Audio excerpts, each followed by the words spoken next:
Today on Studio One, as many countries fight hunger, new numbers show problems persist right here at home. Also, one group puts on medieval costumes and fights with fake swords. And in our Studio One Spotlight, we'll take you to a ranch that teaches the values of life, family, and faith. From the University of North Dakota, this is Studio One, celebrating 25 years. Hi everyone and welcome to Studio One. I'm Monty Cashel. And I'm Katie Fletcher. Well, I don't know if you've ever had this situation or not where you go to a nice area, maybe a picnic area, and you start breaking out the food and then all of a sudden you have unwanted guests. Yes, you hear that buzzing noise. Yeah. We're talking about yellow jackets, the yellow jacket wasps actually. They seem to just be attracted to food, that's for sure. You have to watch if you're drinking pop that they don't get inside the can. We're going to talk to an entomologist a little bit later and find out more about these pesky little critters and see what we can do to maybe avoid them in those situations. Also on the show, the number of Americans who can't afford to buy food is increasing. Sometimes the hardest part about needing help is asking for it. We'll tell you what food pantries are saying to those in need. And the feeling of paranoia may sometimes be irrational. Other times it may be a result of fear or mistrust. Later, we'll meet a woman who helps others justify their paranoia. But first, here's today's news with Ali Strand. Thanks, Monty and Katie. The first round of presidential debates was held on Wednesday night. Both candidates discussed the topics of healthcare and the economy. According to a CNN poll, 67% of viewers thought Romney came out as the clear winner. He took charge of the debate by challenging President Obama's weak points in his policies. Viewers say the president seemed shaky and unengaged with his opponent. The next debate is scheduled for October 16th and will include foreign and domestic policy. Support flooded in from around the country this week to Wisconsin news anchor Jennifer Livingston. She recently spoke on air about a letter she received that criticized her weight. However, the man who wrote the letter is not backing down. Personal injury lawyer Kenneth Krause is standing by his message to Livingston. He released a statement saying he'd be happy to help her transform herself over the next year for all her viewers to see.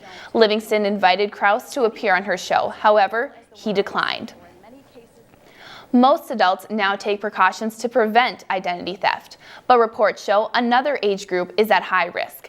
A report by All Clear ID Alert Network estimates that 1 in 10 American children are victims, many of whom have no idea it's happening. The rate of identity theft is 35 times higher in children than adults.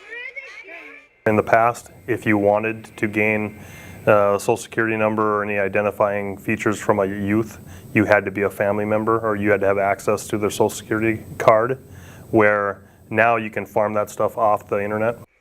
The police say children are more vulnerable because the theft can go undetected for longer.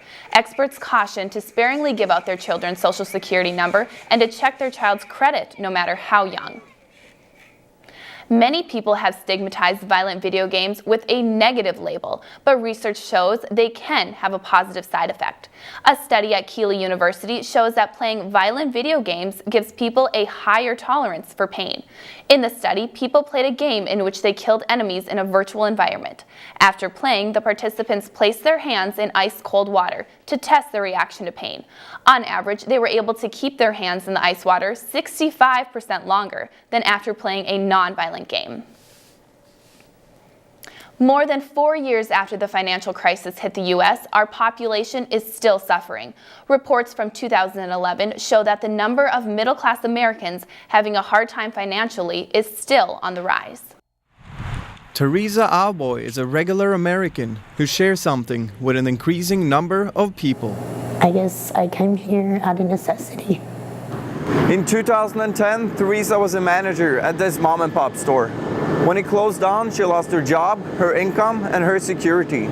Federal data shows that she shares a problem with 50 million other Americans struggling to get food to their tables at some point in 2011. We have seen an increase of new families that we've never seen before that have jobs, but they still don't have enough to provide for their families. More and more regular Americans find themselves in trouble, as the United Nations Food Price Index shows that food prices have risen 150% since we entered the new millennium. So I know it's a issue of pride sometimes, but we try to tell them, but you're only trying to help your family. And maybe it's going to be just a temporary thing. Maybe you'll get back on your feet again. Despite food pantries receiving more clients, the U.S. Department of Agriculture reports that only 43% of food-insecure households seek assistance. If you're sitting at home hungry, definitely come here because they will feed you. They say there is no shame in hunger. Today, almost 18 million people in the U.S. live below food security. Sometimes you just got to put pride aside, and it's a necessity, you know, for my children. Teresa's hope lies in help from others, while she has faith for a better future. In Boulder, Colorado, they have enforced a 5-year focused tax that goes directly towards solving the food shortage problem in households. And that's the news for now. Monty and Katie. Thanks a lot, Allie. Well, we've been having some weather mood swings here in the Midwest. We definitely have. And, well, let's go to the weather news now with Stephanie Waldruff. Some may not have wanted this weather quite yet. Thanks, Katie and Monty, and you're right. The Midwest did get a blast of cold air for this first week of October, and because of that, we had very heavy and wet snow. We also had some strong winds, and that caused the National Weather Service to actually issue some winter weather advisories in the purple here, and then winter storm warnings where they thought the storm was going to be a bit more potent and strong, possibly getting more snow. Now, as we look at the radar and satellite for the storm, as you can see, it started out as rain because the temperatures were warmer on Wednesday, but then Wednesday night into Thursday, as we look at this, it changes into a wintry mix, and then by Thursday afternoon, it is actually all snow. Now, what caused this storm to happen was a low pressure system that actually developed down in Sioux Falls, and then it moved off into St. Cloud, Minnesota by Thursday morning, and then by Thursday afternoon into International Falls. And the track that this storm took actually favored for very high snow totals to fall in parts of the Red River Valley, and that's what happened. By Thursday afternoon, there was 3.5 inches of snow that fell in Grand Forks and then also in other areas as well. And by the time the storm is over, we could get up to 6 inches of snow. Now, looking at the week ahead, it is going to be warmer up in the western part of the United States, but it's actually going to be cooler throughout much of the United States, all the way from the eastern coast and into the Midwest. As far as precipitation goes, we are going to be seeing wetter than average conditions on the East Coast, and then drier than average conditions from the western coast all the way down into areas of Arkansas and Louisiana. Now that brings us to our weather question of the day. What is the pigment that makes leaves green? We have a lot of different molecules up there, and later on in the show we are going to be seeing a story about the leaves and their changing colors. All right, thanks, Stephanie. I don't know if I could pronounce all of the list. Or any of them. Yep, that was a tough list. I know I can do one. All right, well, let's go to something I can pronounce, which is Brian Gendro. He's our sports guy. We've got baseball on deck. Thanks, Monty and Katie. Medical students are analyzed by their grades, test scores, and recommendations when applying for residency programs. New research shows their performance as an athlete should be considered as well. A study by Washington University School of Medicine says past success with team sports may indicate how someone might perform as a doctor. The researchers compared faculty assessments with the students' achievements in team sports. They found no correlation with high test scores. A lot of my classmates now at medical school, they're very intelligent, they're very smart, they've been successful at everything they've done, but they haven't maybe experienced some of the adversity you experience when playing football. Experts say in an operating room, doctors need to work as a team. The study also shows the students who excelled as an athlete also had a high grade point average. It's now time for the Studio One Sports Trivia question.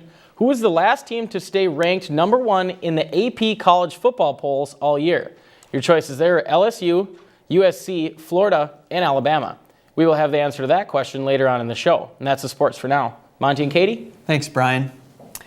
Many remember the first action-packed film called Taken. Liam Neeson is back again in a reverse role when he is taken hostage. Later we'll preview the movie Taken 2. Also, it can be hard to prove a stalking case in court.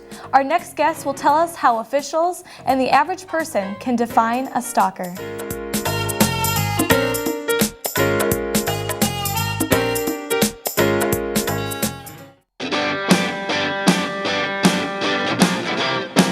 Life is busy, but many professionals are finding ways to advance their career with a Master's in Business Administration at the University of North Dakota. Students attend UND online and on campus.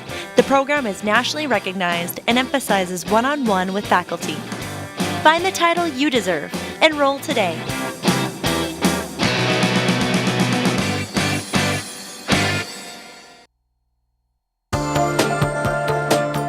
At the University of North Dakota College of Engineering and Mines, classes have real-life application.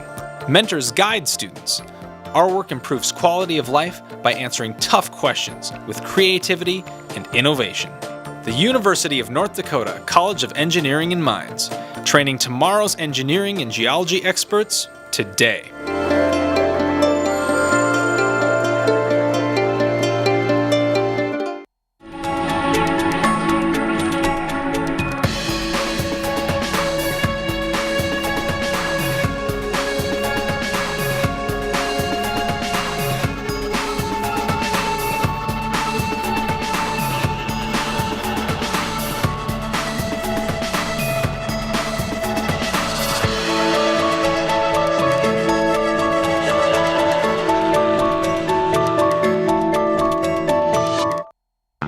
What does cancer look like? What about diabetes, heart disease? Medical laboratory professionals are a vital link in the treatment of disease and maintenance of health. They investigate clues found in the body that will direct patient care. The University of North Dakota's laboratory science programs are some of the most innovative, far-reaching, fully accredited programs in the nation. The UND School of Medicine and Health Sciences can help you become one of the few who see beneath the surface. This scene is familiar, but you and your friends are at risk. 1 in 3 Americans will die from heart disease or stroke. Think about it, 1 in 3. Every day, more than 2,000 Americans die from cardiovascular disease. The Million Hearts Initiative works to prevent 1 million heart attacks and strokes. Understand the risks, get active, and reduce sodium and trans fats in your diet. It's a silent killer, but now is the time to take control of your health. Learn more about making a heart-healthy future. You're watching Studio One, your source for news, weather, sports, and entertainment. Studies from the Center for Problem-Oriented Policing show that stalking precedes an exceedingly high proportion of homicides. In these cases, the stalkers often know their victims. Advocate for victims of domestic violence, Deirdre Keyes, is here to share her insight on stalking. Thanks so much for coming on the show today. Thank you for having me, Katie. Now, you've been an advocate for victims of domestic violence for about nearly 20 years now. And That's correct. Over those years, you developed this interest in stalking. Yes. Exactly how do people define stalking? Stalking is defined as repeated and unwanted behavior that would cause a reasonable person to feel fear. And the key piece is the fear that the victims feel. You know, how concerned should we be about this issue of stalking? I think we should be very concerned. I look at stalking as homicide prevention, that we really need to recognize this. 75% of women who are murdered by an intimate partner were stalked in the year prior to that murder. So it's definitely a concern. Now, 75%, you know, that is a huge statistic. How do you, work to help people realize the severity of stalking? Well, that's a really good question. I think that it is really important that advocacy know and understand stalking and the nature and the behavior of it so that we can assist victims. But moreover, that victims come to understand that what's happening to them is stalking. And I think that's a key piece too. Okay. And now you're serving these victims of stalking, and do you have a specific example that you've found of a person that has been stalked? Yeah, I think that the main thing to understand about stalking is that it primarily happens in intimate partner relationships. And I had a victim that I work with, her name is Sarah, who was trying to break up with her boyfriend and he wouldn't stop trying to see her. And then she ended the relationship and went to live with her mom, and he called her 40 times an hour. He would drive by her house, and he even went as far as plowing the snow in her driveway up against the garage door so that she couldn't leave. And all of this can be defined as stalking. Oh my goodness. Well, I'm sure that this, constant contact is one of the key components of stalking. Yes. How does this constant contact affect the victim that's being stalked? Victims are very prone to high anxiety. Really, there isn't any downtime. It's very difficult to recover from stalking because it's always there. So that fear is really constant. Okay, and now, stalking has been around forever, but we continue to get new technology, that these stalkers can use. Maybe just explain a little bit how technology is affecting stalking. I think cell phones primarily are a huge issue with stalking. You can track someone, GPS on a phone, and then the constant texts and emails even through the smartphones and cell phones. Very difficult for victims because they can't really seem to get away from it. It's always there. And you were talking, how Sarah's boyfriend, continued to call and text her. I guess, when should victims, get other people involved, like call law enforcement? That's a good question. Law enforcement want to hear from stalking victims. It is a little bit difficult because usually when a victim will call, say just for the phone calls, 40 phone calls in an hour, law enforcement will generally not really see that as stalking yet. It will be one incident. So I think it's really important for victims to keep a record, keep a log of what's going on with them, a written record, so that they can show law enforcement what's been going on with them. Okay, what are some other things that victims can do? Well, I think one of the main pieces that I really try to get across to stalking victims is to seek assistance from somebody who knows and has knowledge and understands the nature of stalking, because it is very dangerous and perhaps lethal. And there are things that the general public might advise that aren't necessarily safe. So it's really good for stalking victims to talk with somebody who has an understanding of stalking. And we actually have a link of another resource that they can go to. It's a website, the National Stalking website. Yeah, it's the National Center for Victims of Crime, the Stalking Resource Center. There's a lot of really good information in there on defining the nature of stalking as well as how to keep safe. And the incident log is also on that website. Okay, and now you've been working with these victims for nearly 20 years. And, just why do you have the interest? It's a passion for me. I really understand the nature of stalking, and I really enjoy working with these victims, and it motivates me, it gets me up in the morning, and it makes work go by fast. I guess just to touch really quickly, is there any precautionary steps that people can take, if they're potential victims of stalking? I think we're going to talk more about that tonight, the Take Back the Night rally. I do have a list of 4 things that I want to share with people who come, and so I'm going to save that for tonight.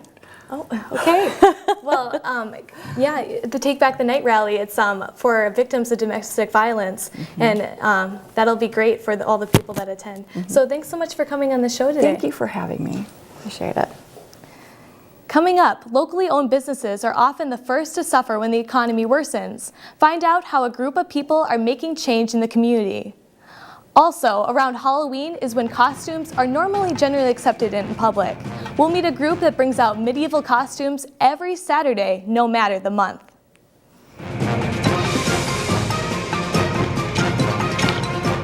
Hi, I'm Katie Link, morning meteorologist at KMIG 14 TV in Sioux City, Iowa. I'm a UND and Studio One alum, congratulating Studio One on 25 amazing years. Studio One closed captioning is underwritten in part by Options, your disability information source.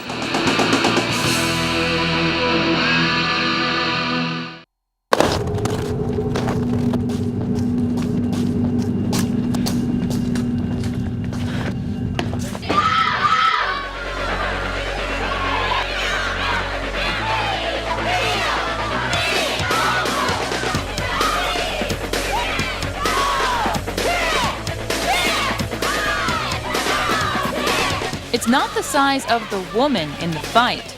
It's the size of the fight in the woman. My doctor tells me to play outside every day. I see a physician assistant in my rural clinic. I'm glad that she's here. But healthcare is changing. Rural North Dakota communities face workforce shortages, particularly in primary care. The University of North Dakota School of Medicine and Health Sciences addresses the state's healthcare needs by educating the next generation of healthcare professionals. We advocate for improved health in rural communities. Your future depends on this moment.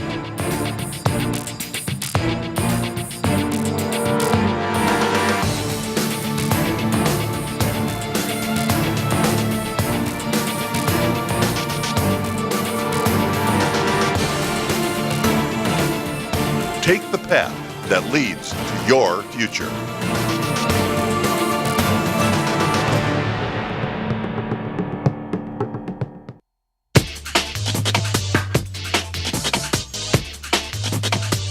The University of North Dakota is a place where students thrive, where personal connections matter, where classmates become friends, where leading scholars become mentors. Experience our expertise. Creative, innovative, entrepreneurial, spirited. This is the University of North Dakota. An ex-CIA operative must use his special set of skills once again. Liam Neeson plays Brian Mills, who is thrown back into the fight. His family is threatened in the new action thriller Taken 2. Mills gets a surprise visit from his family while on vacation in Istanbul. The trip quickly turns sour once his wife is taken and his daughter is at risk. He realizes that because of his past, he has made enemies who want revenge. With his wife held hostage and his daughter on the run, Mills must act quickly to protect what he holds most dear. He's got a certain amount of time to find his daughter, and he's going to use these skills that he does have from a previous professional life. The movie had a budget of $80 million. It was filmed in France, Turkey, and the U.S. The movie opens in theaters October 5th with a PG-13 rating. Now it's time to look at the events happening in your area.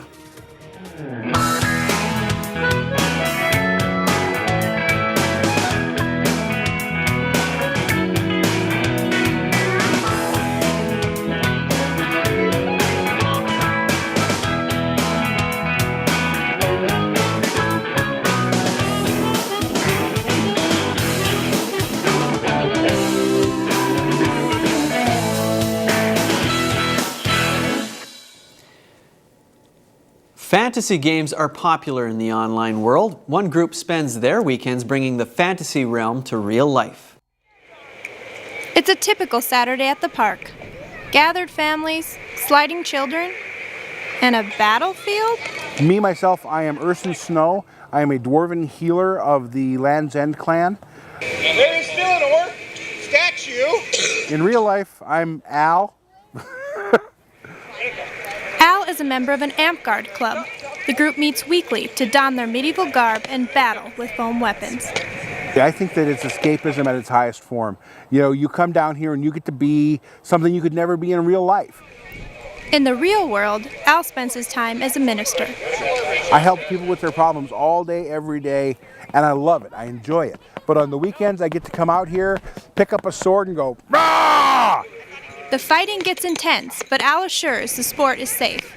All weapons and equipment must pass strict safety guidelines. Nerf weapons don't even pass our safety test.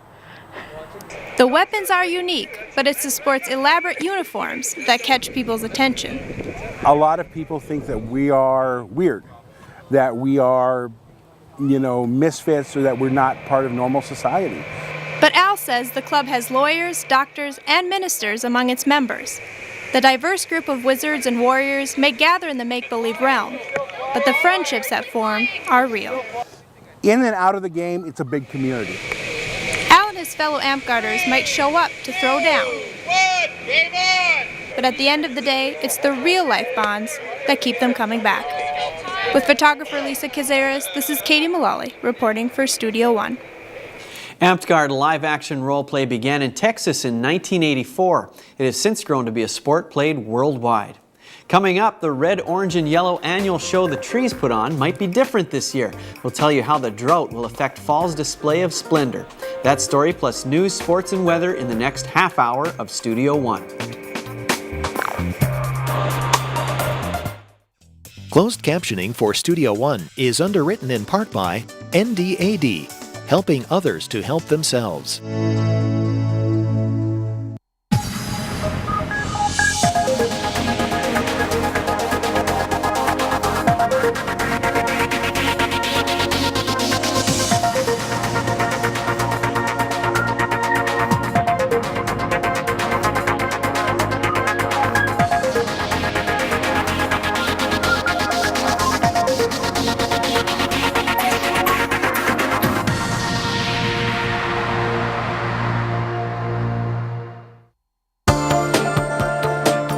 At the University of North Dakota College of Engineering and Mines, classes have real-life application. Mentors guide students. Our work improves quality of life by answering tough questions with creativity and innovation. The University of North Dakota College of Engineering and Mines, training tomorrow's engineering and geology experts today.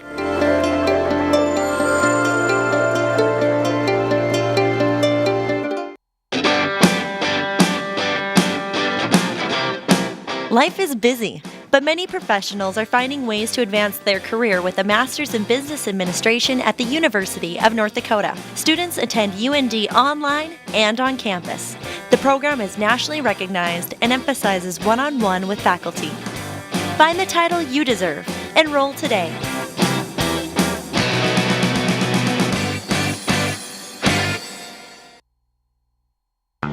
What does cancer look like? What about diabetes, heart disease? Medical laboratory professionals are a vital link in the treatment of disease and maintenance of health. They investigate clues found in the body that will direct patient care. The University of North Dakota's laboratory science programs are some of the most innovative, far-reaching, fully accredited programs in the nation. The UND School of Medicine and Health Sciences can help you become one of the few who see beneath the surface.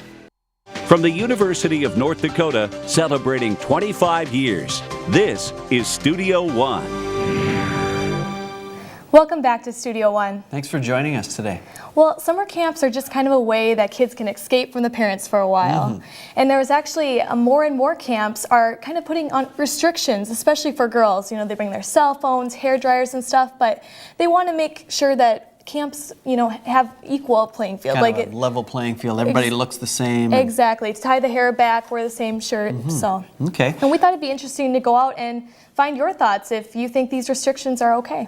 All right. Also coming up in the next 30 minutes on Studio One, a half marathon can be difficult to complete. Meet one runner whose challenges go beyond the 13.1 miles. Also, some like to browse through stores in their spare time. We'll take you to a store that happens to make a difference for violence victims. And their familiar black and yellow stripes usually send us running the other way. Later we'll talk to a man who takes a closer look at yellow jacket wasps. But first, here's today's news with Ali Strand. Thanks, Monty and Katie. Turkey retaliated after Syria fired against a border town which killed 5 civilians. In an emergency session on Wednesday, the Turkey parliament authorized a resolution that would deploy its troops. Turkish military struck back against Syrian government's targets. The country's prime minister says the resolution was taken as a preventative measure, not as an act of war. This is the first time Turkey has fired into the country since the Syrian crisis last spring. A rare form of fungal meningitis has killed 5 people across 5 states. 22 others are still being treated. Many of the cases are reported in Tennessee, where an outpatient clinic is currently under investigation. Health officials believe the sudden outbreak is linked to steroid injections given for pain. They traced the steroid marker to a specialty pharmacy in Massachusetts. So far, up to 900 people could be affected by the viral strain. Social media sites are not only for fun, but can also be used for the common good. Police stations are using sites like YouTube to inform the public and encourage community involvement. Law enforcement agencies across the country have started up their own YouTube channel. The videos can show what is happening in the community or can help officers tell their side of the story. Some police departments have seen a positive reaction from the public. They say it allows for a relationship to be built between the community and the police. So we are seeing some follow follow-ups or tips coming in against crimes, or maybe just leads, or other areas of the community involvement where we just didn't have before we had the social media. The Grand Forks Police Department says their use of social media is a work in progress. Sleep apnea is a disorder in which people have pauses in their breath while sleeping. It has become the target of health studies. While sleep apnea is looked on as a condition found mostly in men, a Swedish study took women into consideration. The study was conducted at the Umeå University, where 400 women were given overnight sleep tests. Half of the women in the study turned out to have mild to severe sleep apnea. Women who have sleep apnea are more likely to develop memory problems and dementia. When some people think of mobs, they envision angry citizens marching down the street with torches in hand and pitchforks at the ready. But some mobs are ditching this negative view for some positive outlook. While most mobs would throw a brick through a window, this one is throwing high fives at the door. They've left their torches unlit and their pitchforks at the house. Instead, they wield a fistful of dollars. This is a cash mob, a group of citizens set out for one thing. Hey, you know what? We support our local businesses, and there's more out there than just giant box stores. Cash mobs have been forming all over the nation with the same goal, to spend money in local shops. So we just want to say thank you for their effort and their sacrifices.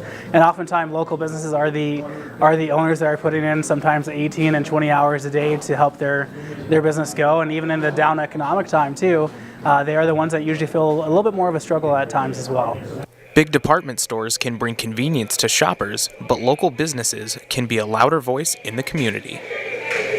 Business in general is good for communities. Local business, I think, is especially good because you get more face with the community. You don't have big corporate owners in other places ruling and dictating things. And while the recognizable names can attract shoppers, it's the mom and pop shops that help build and sustain vibrant, walkable town centers. Angry mobs have been known to tear communities down. Cash mobs are bringing them up. With photographer Kelby Leak, I'm Victor Correa, reporting for Studio One. The idea of a cash mob was originally started in Buffalo, New York in August of 2012.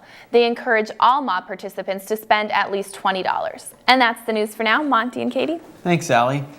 What a great idea. Imagine being a shop owner and a mob comes in at once. Right, yeah, no kidding. It's a great be? break from Walmart, too. So. Well, let's go to the weather news now with Stephanie Waldroth. Thanks, Katie and Monty. The southeastern part of the United States has been experiencing some very crazy weather with flooding going on throughout much of the area.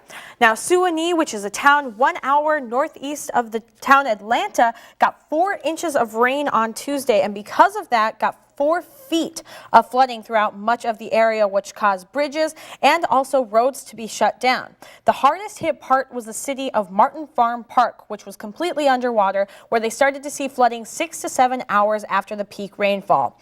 City officials said the flood peaked around 1 p.m. Tuesday, and because of that, residents of Suwanee actually had to evacuate some areas. Now they got 4 inches of rain in some areas and then 4 feet of flooding because of that rain, and much of the Atlantic metro area was actually affected. So all the way from 1 hour northeast to the city of Atlanta was affected by this flooding. Now it's no surprise that all of this crazy weather is also affecting the changing colors of our leaves. Fall means the end of summer, beginning of school, and football season. However, it never quite seems fitting without the proper background. Usually leaves change colors around late September. This year may be delayed or not happen at all for parts of the United States. Pretty warm for the most part, very, very hot days pretty consistently. The lack of moisture has played a significant role. Across the country, drought-like conditions can delay the color changing process. Sunlight is also a big factor. The chlorophyll inside the leaf gives it its green color.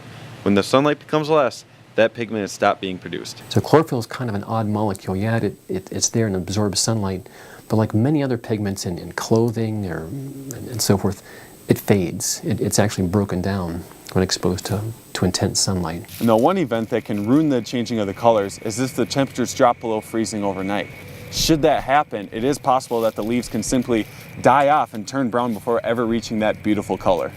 With the temperatures spiking back up above freezing levels overnight, Carmichael believes there is still a good chance we will get our scenery. We still have yet to reach that the peak of coloration. Despite the heat and drought, the trees can still provide that picture-perfect scenery.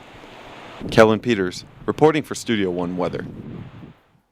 And the trees that make the most vibrant leaves are oak, birch, and maple. Now that brings us back to our weather question of the day. What is the pigment that makes leaves green? Our answer is actually chlorophyll, and the word chlorophyll comes from the Greek word chloro, which means green, and the other Greek word that fill in that means leaves. Interesting. Thanks, Stephanie. There you go. Chlorophyll, green leaves. And I think that was the one I could pronounce. Yeah. So if you pronounce it, it's usually right. There, okay, exactly. that's the new thing we'll go with. Let's go with sports now, and Brian Gendro. Thanks, Monty and Katie. Running a half marathon can be a challenging task, but for one man, overcoming obstacles is worth the triumph.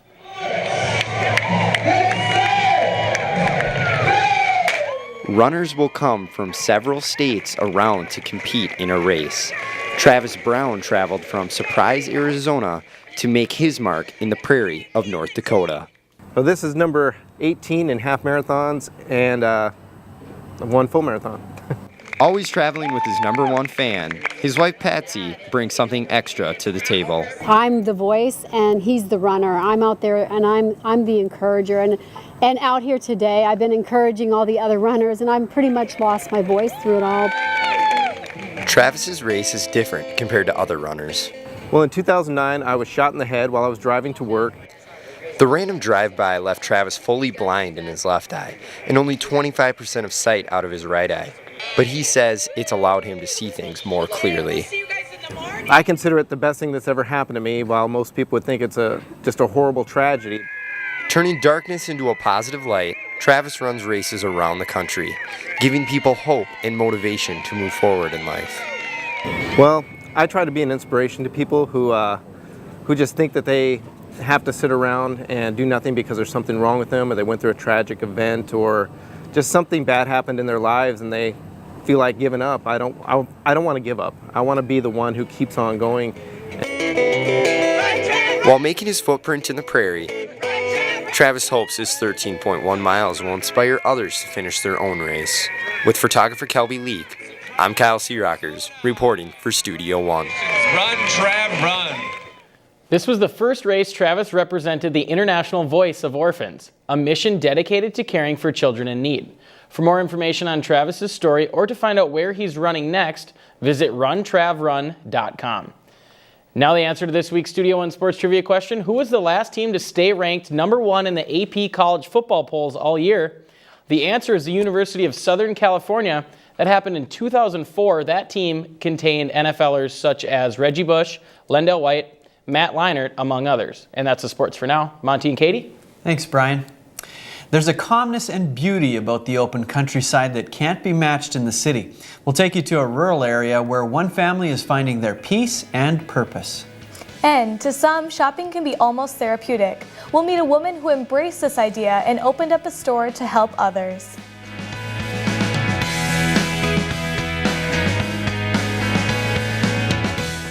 This scene is familiar, but you and your friends are at risk. 1 in 3 Americans will die from heart disease or stroke. Think about it, 1 in 3. Every day, more than 2,000 Americans die from cardiovascular disease. The Million Hearts Initiative works to prevent 1 million heart attacks and strokes. Understand the risks, get active, and reduce sodium and trans fats in your diet. It's a silent killer, but now is the time to take control of your health. Learn more about making a heart-healthy future. At the University of North Dakota College of Engineering and Mines, classes have real-life application. Mentors guide students. Our work improves quality of life by answering tough questions with creativity and innovation. The University of North Dakota College of Engineering and Mines, training tomorrow's engineering and geology experts today.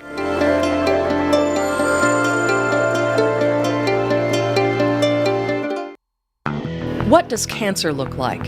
What about diabetes, heart disease? Medical laboratory professionals are a vital link in the treatment of disease and maintenance of health. They investigate clues found in the body that will direct patient care. The University of North Dakota's laboratory science programs are some of the most innovative, far-reaching, fully accredited programs in the nation. The UND School of Medicine and Health Sciences can help you become one of the few who see beneath the surface. Most people don't know what it's like to be an entrepreneur. My time clock is around the clock. My ideas are fresh, but they need research and development. My business plan includes marketing strategies, legal documents, and a budget. My startup became possible through mentorship, hands-on experience, and learning from experts in the field. The Center for Innovation has contributed to more than 400 University of North Dakota student startups. Come with an idea. Leave with a business. You're watching Studio One, honored by the Northwest Broadcast News Association for excellence in cable television.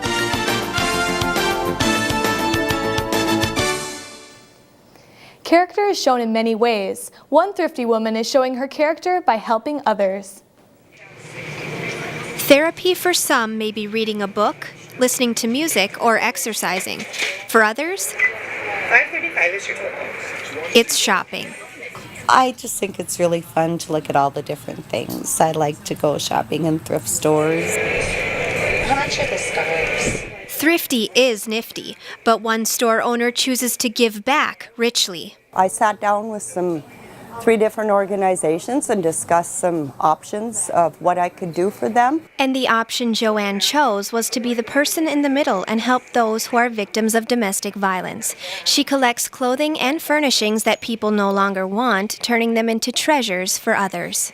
Joanne basically stores them for us at her retail therapy store, and we let people know that she has that capability. In the past, Joanne worked for only a paycheck, but soon discovered this wasn't enough. I've worked in other retail settings and it just wasn't fulfilling for me because I didn't feel like I was giving back anyway in whatsoever. She seems to be a very compassionate woman that really is wanting to do good for our community. For Joanne, her therapy is making people smile and instilling hope for those in need. This gives me that opportunity to do that. I'm Stephanie Shire reporting for Studio One. Thank you. Joanne opened up her store this past May. She plans to donate 10% of her net profits to a local intervention center. Young girls deal with the pressures of looking like their favorite celebrities. Many summer camps across the country are trying to ease these pressures with certain restrictions. Girls are banned from bringing things like cell phones, hair dryers, and even bikinis. 71% of camps are doing this, according to a recent survey. We wanted your thoughts on restrictions at camp. If they're 6, 7, 8 years old, I don't think they should be having cell phones and hair dryers, but if they're in their teens, then sure, that's be fine by me. Anytime that you're telling people what to do, there's always going to be the balance between personal freedom and expression, but also safety and uniformity. And it gives the chance for the kids to really get to know each other, not be distracted by what they're wearing or judge them by what they're wearing, how they dress, their makeup, anything like that. And I think if you're going to organize something like that and you want to have particular rules and regulations, people who want to participate have to abide by that. Does it really matter if the girl has a blow dryer? Probably not. There's some positives to that, so you're having to go and be natural, not play into the media buy of makeup and hair. A fresh start is often accompanied by fear of the unknown. For one family, they had enough faith to ride out their new beginnings. Ben and Carol Lester have lived in the city for most of their married lives, but recently they headed over the Red River and into the woods to a more rural setting. Never thought we'd get something like this, but this is amazing. It's just so perfectly designed for what we do. Along with their 13-year-old niece Andrea, the Lesters added a few more members to their family. Sissy, Precious, Charlie. Samson, Taz, Jem, Solomon. Ruby, and of course Frida. Those are just a few of the horses that make up Stable Days Youth Ranch. Although Ben and Carol are the co-founders of the ranch. Ben and I don't have a background in horsemanship, so just the learning curve. We need to learn things. We have volunteers that are teaching us. Their minimal experience didn't stop them from making their dream their reality. The dream is bigger than the fear. And so we just decided that, despite our shortcomings in experience, we just decided that we would surround ourselves with people who did know. Stable Days Youth Ranch offers flexible and customized sessions for any kid. Are you ready? Yep. Okay. Handling, riding, and caring for a horse like Jem can develop many positive traits in a child, such as accountability, responsibility, and patience. The gates are always open, free of charge. The Lesters believe in serving the needs of each unique child and helping them through their horses. Every kid that wants to come is welcome to come.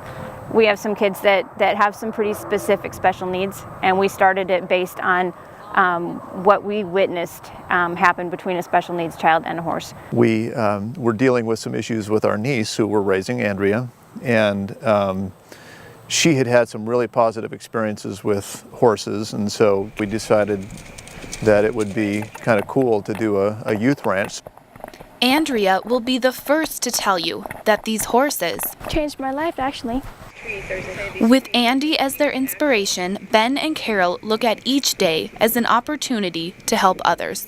We decided that we can spend our life, a lot of different ways, but we only have one chance to spend each day, and we wanted to build into people a sense of hope with families who may not otherwise be exposed to the Bible or, what God has to offer. Along with their faith and the help of their horses, Ben and Carol know that there are many stable days ahead. With photographer Doug Amdan, this is Allie Strand reporting for Studio One. Stable Days Youth Ranch is a nonprofit organization that runs on donations and volunteers. For more information, visit their website, stabledays.org. Still to come, wasps have a distinct social structure. Humans rarely want to have a relationship with them. Next, we'll talk to a man who has tips on how to avoid them.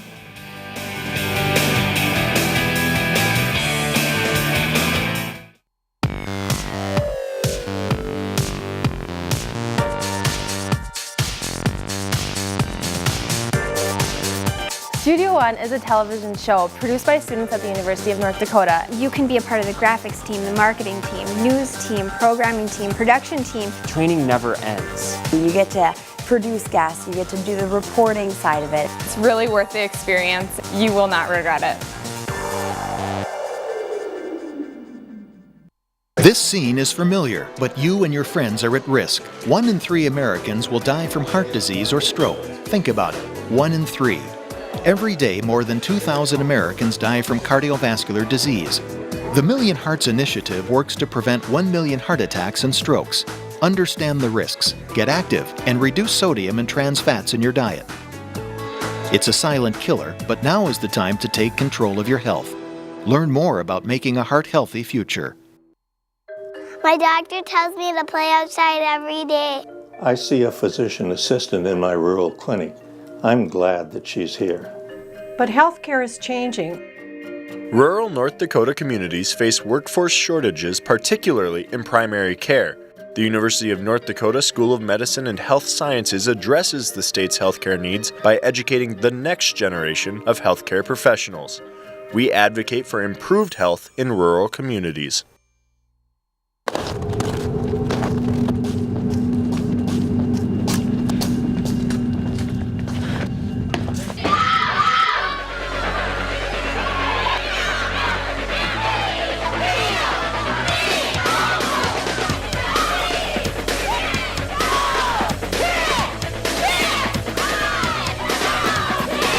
It's not the size of the woman in the fight.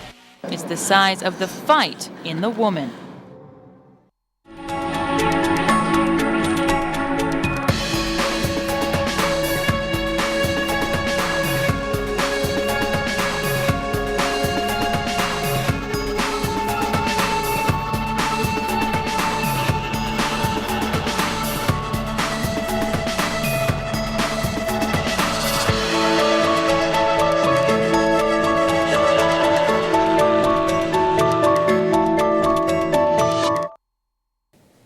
Yellow jacket wasps tend to be a nuisance in the summer and fall months. Some build nests in people's houses. Wasps can even be deadly for those with allergies. Entomologist Jeff Vaughn sees the beauty in these creatures. Thanks for coming on the show today. You're most welcome. Well, first of all, a lot of people know about bees, but maybe not so much about wasps. What are the big differences between a yellow jacket wasp and a bee? Right. Well, bees generally are more,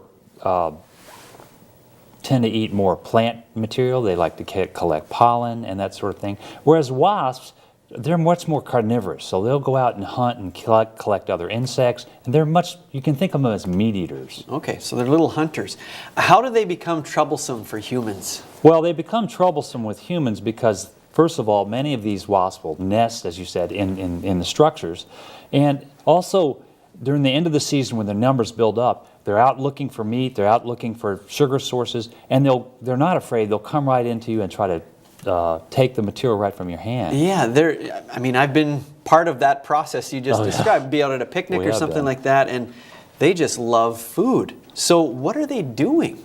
Well, what happens normally, the wasps that we have around here, the yellow jackets that we have around here, during the early part of the summer, they have a very tight social structure, and so they'll go out and they'll hunt insects.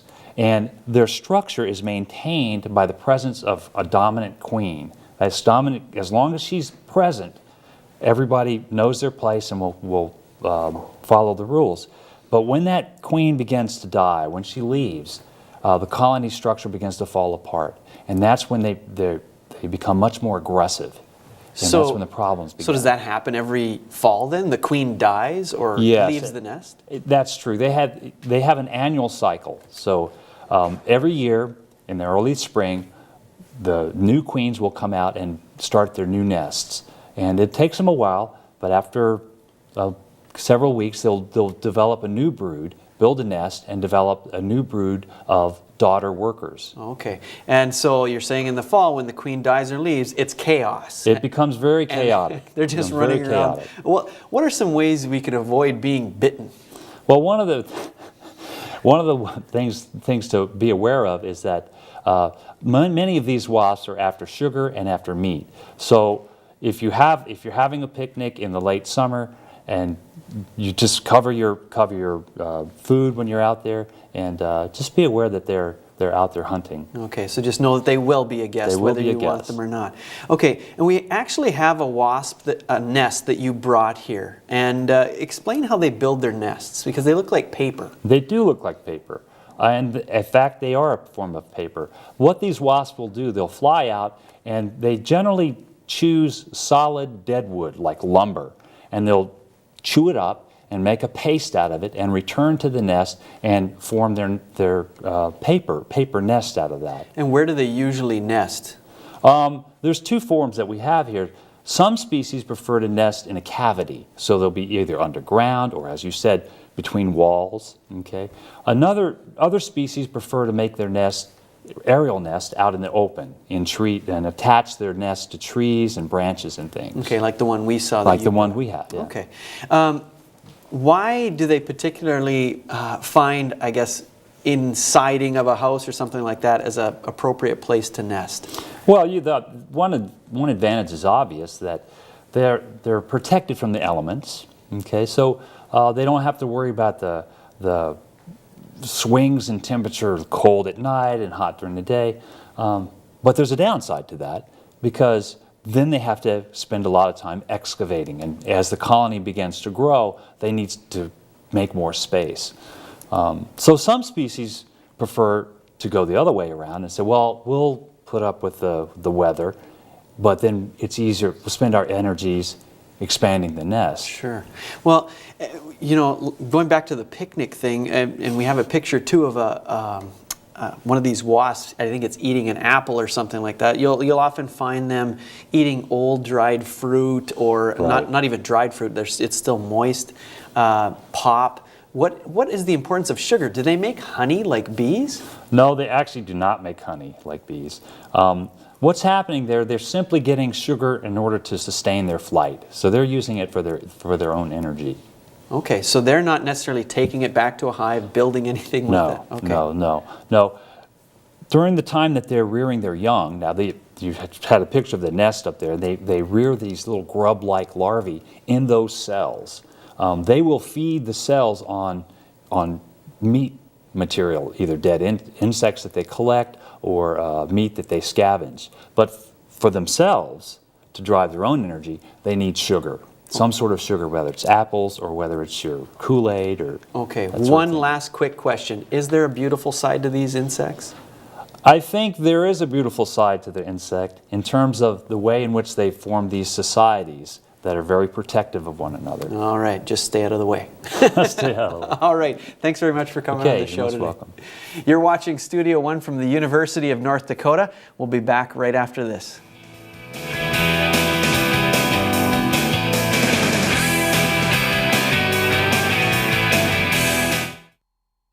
Closed captioning for Studio One is underwritten in part by NDAD, helping others to help themselves.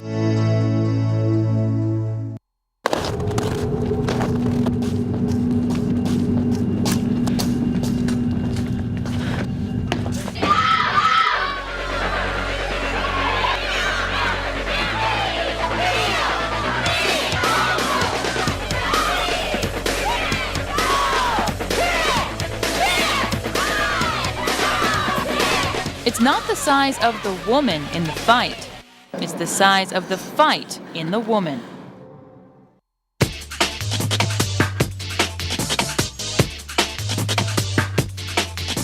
The University of North Dakota is a place where students thrive, where they learn from leading experts, share in discoveries and create knowledge.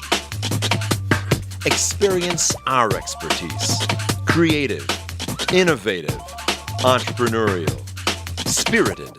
This is the University of North Dakota. Your future depends on this moment.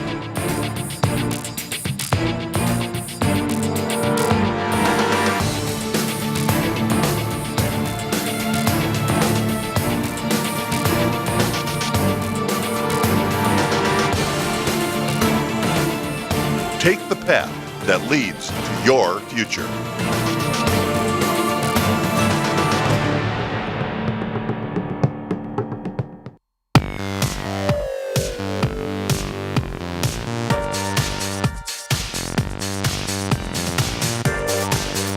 Studio One is a television show produced by students at the University of North Dakota. You can be a part of the graphics team, the marketing team, news team, programming team, production team. Training never ends. You get to produce guests, you get to do the reporting side of it. It's really worth the experience. You will not regret it. Most people don't know what it's like to be an entrepreneur. My time clock is around the clock. My ideas are fresh, but they need research and development. My business plan includes marketing strategies, legal documents, and a budget. My startup became possible through mentorship, hands-on experience, and learning from experts in the field. The Center for Innovation has contributed to more than 400 University of North Dakota student startups. Come with an idea. Leave with a business. Tune in next week on Studio One. We'll meet a man who served as a national security advisor and communicator for President George W. Bush. Plus, we'll have other news and entertainment stories for you. And we're going to leave you now with pictures of the beautiful fall season. From all of us here at Studio One, have a great week.